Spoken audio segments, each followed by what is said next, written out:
Hello అండి, ఈరోజు పచ్చిశనగపప్పు గోంగూర చేస్తున్నాను. పచ్చిశనగపప్పుని ఒక టీ గ్లాసు కడిగేసుకొని నానబెట్టుకోవచ్చు, లేకపోతే నానబెట్టకపోయినా కడిగి శుభ్రంగా నీళ్ళు ఒక గ్లాసుడు పోయాలి. గోంగూర 2 కట్టలు కడిగేసి ఒలిచేసి కడిగి దీనిలో వేసుకోవాలి.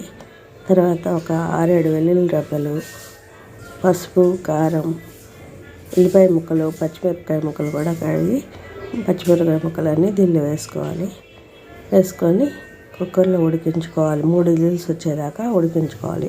ఉప్పు అది తర్వాత వేద్దాము. ఇప్పుడు పచ్చిశనగపప్పుని దించుకున్నాం అనమాట. 3 విజిల్స్ వేసిన తర్వాత దించేసి ఇలాగా దానిలో ఉన్న నీళ్ళని వేరే గిన్నెలోకి వంపుకోవాలి.